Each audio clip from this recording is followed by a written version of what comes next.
الحمد للہ رب العالمین والصلاة والسلام علی سید الانبیاء والمرسلین وعلی آلہ الطیبین واصحابہ الطاہرین اما بعد فاعوذ باللہ من الشیطان الرجیم بسم اللہ الرحمن الرحیم واتخذ اللہ ابراہیم خلیلا صدق اللہ العلی العظیم وصدق رسولہ النبی الکریم الامین الرؤوف الرحیم ان اللہ و ملائکتہ یصلون علی النبی یا ایھا الذین آمنوا صلوا علیہ وسلموا تسلیما اللہم صل علی سیدنا و مولانا محمد وبارک وسلم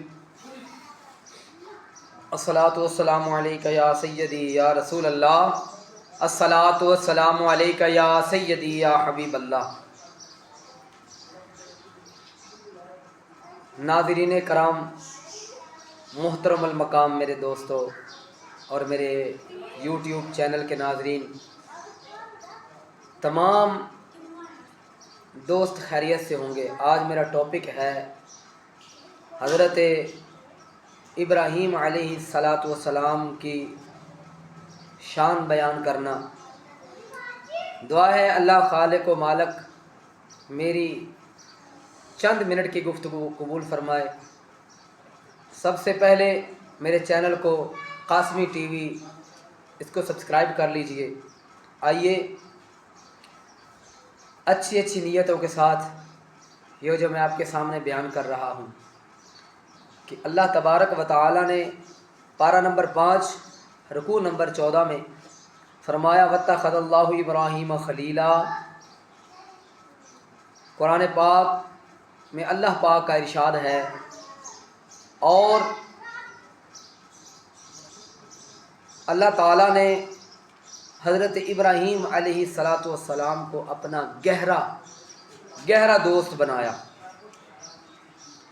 حضرات عزیز وقار، ہمارے پیارے نبی صلی اللہ تعالی علیہ وآلہ وسلم، آپ کے جد امجد جد کریم حضرت ابراہیم علیہ السلام کی پیدائش بابل کے شہر میں نمرود مردود کی دور سلطنت میں ہوئی،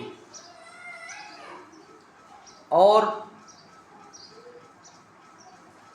نمرود کی حکومت پوری دنیا پہ تھی۔ پوری دنیا میں 4 بادشاہ گزرے ہیں، اور چاروں کی بادشاہت پوری دنیا میں جو ہے وہ تھی۔ ان میں سے 2 جو ہیں مومن بادشاہ تھے اور 2 کافر تھے، جن میں پہلے بادشاہ حضرت سکندر ذوالقرنین رضی اللہ تعالی علیہ الرحمہ رضی اللہ تعالی عنہ بھی کہہ دے، کیونکہ اللہ کی رضا اور اللہ کی خوشنودی کے لیے انہوں نے حکومت کی۔ تو ہمیں یہ لفظ کتاب میں جو ملا ہے وہ ہے علیہ الرحمہ۔ دوسرے بادشاہ ہمارے مومن بادشاہ جو ہیں وہ بھی بڑے نیک اور بڑے ایماندار مومن بادشاہ تھے۔ ان کا نام حضرت سلیمان علیہ السلام، نبی بھی تھے اور بادشاہ بھی تھے۔ دوسرے نمبر پہ جو کافر تھے ان میں پہلے بدبخت کا نام نصر ہے، اور دوسرے کافر کا نام مردود تھا۔ ایک کا نام نصر تھا، دوسرے کا نام نمرود مردود تھا۔ یہ معارج النبوہ میں موجود ہے۔ اے ایمان والو،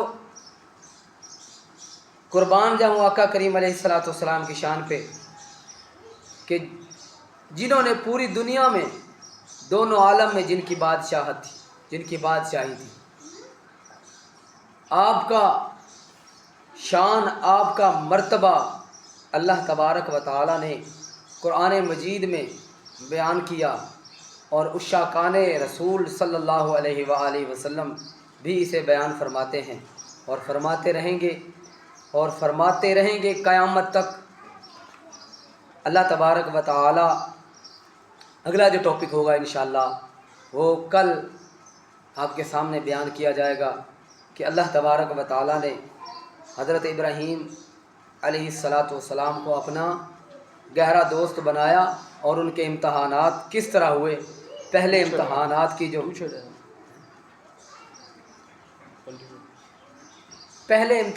کی جو ہے امتحان کی بات ہوگی انشاءاللہ کل. اللہ تبارک و تعالیٰ سے دعا ہے اللہ خالق و مالک میری چند معروضات اپنی بارگاہ میں قبول فرمائے.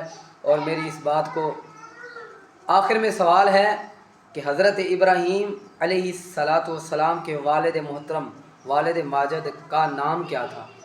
آپ کا نام تھا حضرت تارخ علیہ السلام.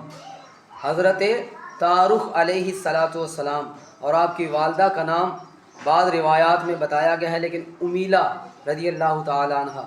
اللہ تبارک و تعالی میرے چند معروضات اپنی بلند بارگاہ میں قبول فرمائے. آمین آمین وما علینا الا البلاغ المبین.